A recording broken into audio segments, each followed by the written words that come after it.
I made this video before, but this shit is so important, guys. This is 3 reasons you aren't losing belly fat. And here's the thing, guys. Like, when I make these videos, I do not want you to just be like, oh shit, that presentation was cute, man. That was cute, man. Let me just go back to my old habits. When you watch this video, you need to implement this shit, all right? Because this is literally the reasons you aren't losing belly fat. Now, here's the thing. Let me tell you guys something, right?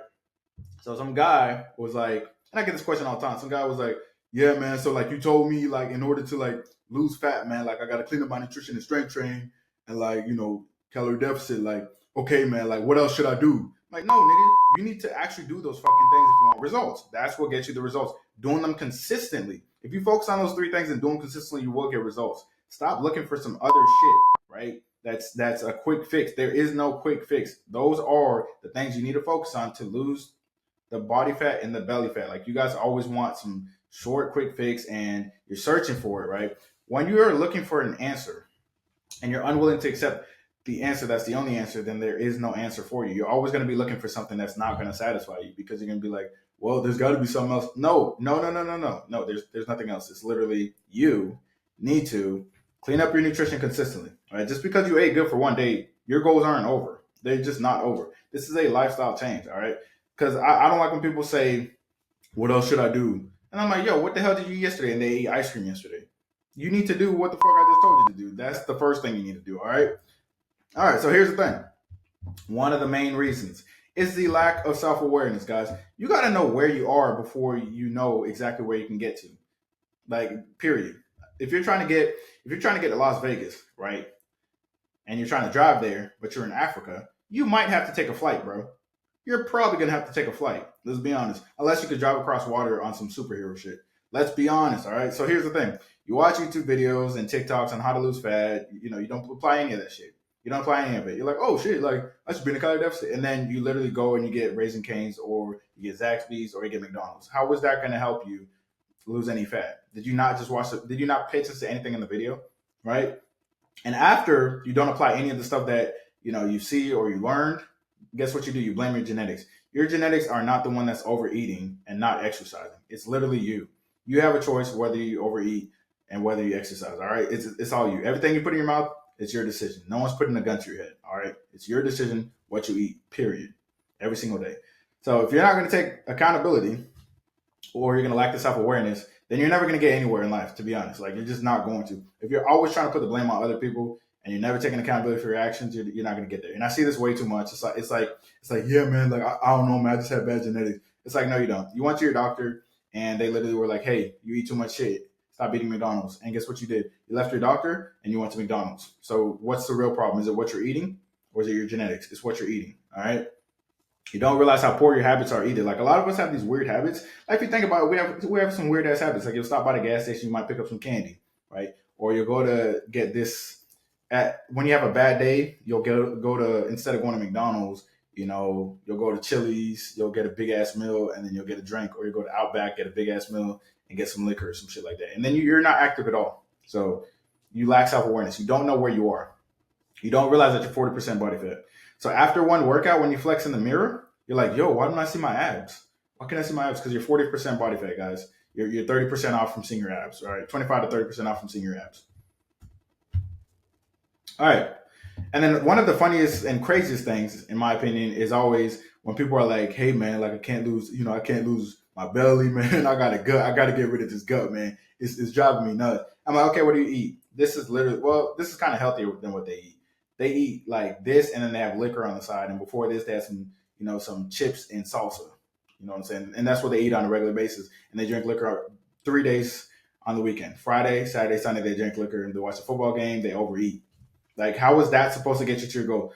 The first step to losing fat, guys, is being in a calorie deficit. And you're not doing the first step. It is crazy to me. It's like if someone comes up to me and they're like, hey, man. Like, if a 14-year-old, imagine a 14-year-old comes up to you and they're like, hey, man, like, I'm really just trying to get my bachelor's degree, bro. And it's like, oh, okay, cool. So what grade are you in? Well, I just got held back in the 8th grade, but like, how can I get a bachelor's by next year?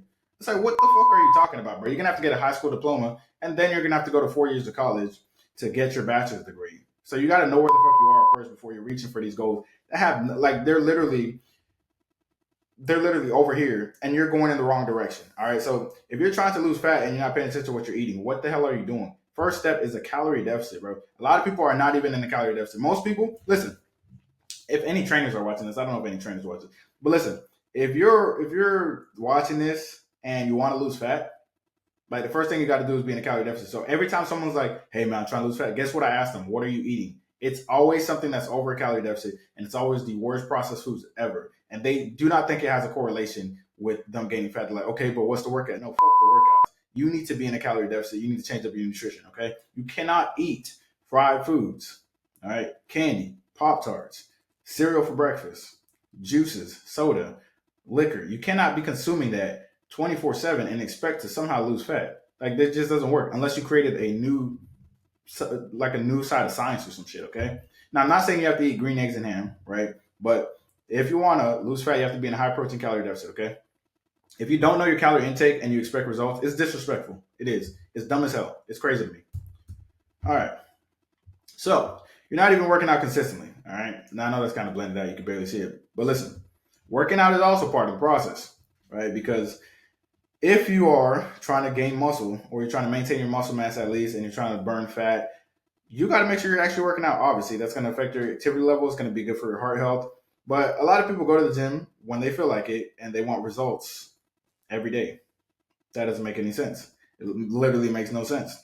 You got to go to the gym when you say you're going to go to the gym. So if you are like, I'm going to go to the gym 5 times a week, if you go 5 times a month, that's not the same. All right. That's just not the same. A lot of you guys go to the gym 10 times a year and you're wondering why you won't build muscle and you think it's because you need steroids. No, the fuck you don't. You need consistency. You need discipline. You need to actually show up. All right. Showing up is half the battle. But if you don't do half the battle, you expect 100% of the results, are crazy. It's like, here's the thing, not showing up to the gym and not being in a calorie deficit is like literally expecting to get paid for a job that you're not even qualified for, but you also don't even have. You're like, where's my paycheck? It's like, what job do you have? You don't have a job. Okay, cool. Now, not going to the gym is literally like if you take 4 weeks off of work, not paid leave. You take 4 weeks off of work and you go to your boss. You're like, where's my paycheck? They're like, you did not work. And you're like, where's my paycheck? They're like, it wasn't paid leave. And you're like, where's my paycheck? That's how it is. It doesn't make any sense. You know, you reap what you sow. You put in the work, you get the workout, right? A lot of you guys put in 1 week and you want 2 years worth of results. It doesn't work that way. It just doesn't. And for some reason, you can't get over that fact. So then you keep quitting. You're like, man, that's not fair. How is that not fair? I don't get it. If you put in 7 days of work and you don't get 2 years of results, what kind of math is that? Why? How is that not fair? Like you didn't put in enough work to get the results you wanted. Now, if you have a lot of fat, it's because you ate like shit for a long period of time and you were inactive for a long period of time. So you earned that. You earned the belly fat, right? So the belly fat is fair. So once you take that accountability and you realize, oh, I do have control of my journey, it's going to be easier for you to lose the fat as well. All right. One more thing is, of course, you're impatient. You want to be aggressive with your inputs, right? You want to be very aggressive with your inputs. You want to be like, you want to work as if you want the results tomorrow, but you want to be patient enough to realize that, you know what, let me not worry about the results, right? You want to like go hard every single day, but when it comes to like the output, you got to be patient with that. You got to be like, you know what, it could take 2 years, it could take 3 years for me to gain all this muscle. When you have that mentality, but you go 110% every day, you end up seeing a lot of results in like 3 to 6 months, and then 9 months, and then 12 months, and you keep seeing the results. Because in reality, over time, during your journey, you're going to see a lot of results. Like if you're on a muscle gaining journey or if you're on a fat losing journey, you're going to see a lot of results at every point, like 3, 6, 9, 12 months, 15 months, 18 months. You're going to keep seeing results over time. It's going to be encouraging. But when you have the mentality of being impatient and you want to undo 10 years of results in 1 week, then that's when you fail, right? Because for me, I was like, yo, man, I'm gonna work out like I want the results tomorrow, but I realized that it's gonna take time. So, let me give it time. Like I'll give it a couple of years. And then when you give it a couple of years, you forget how much time you gave it because you fall in love with the process, and then it becomes more repeatable and it becomes sustainable. And then you're not even focused on the results anymore. And then other people notice the results before you do. They're like, hey, how'd you get your traps like that? Hey, when did you get abs? Hey, are you on steroids? Like they start saying all this stuff and you're like, oh shit, did I make that much progress? Then you put your picture side by side and you're like, damn, I did make that much progress. Right. So you gotta be patient with your results, but you gotta be consistent too. Show up every day with 110%. All right. These fad diets are called crash diets for a reason. They're not gonna work. They're not gonna work. You don't fix a a long-term problem with a temporary solution. That's not how it works. Just like the medical system, right? So if you have type 2 diabetes and they give you, metformin and they give you insulin, like Humalog or something, Humulin, that's going to treat your blood sugars, but that's not going to treat the actual insulin resistance. What's going to treat the insulin resistance is changing your lifestyle factors that cause the type 2 diabetes in the first place. So that means being more active, and that means eating less processed sugars and controlling the amount of carbs you're eating and eating more protein and losing weight, right? So, yeah, very simple stuff, guys. All right, so in the bio, in the description, there'll be a link for coaching. Make sure to hit it. I hope you enjoyed this video, by the way. But seriously, guys, if you have belly fat and you just watch this video, if you apply what I just said, you should not have belly fat after this. All right.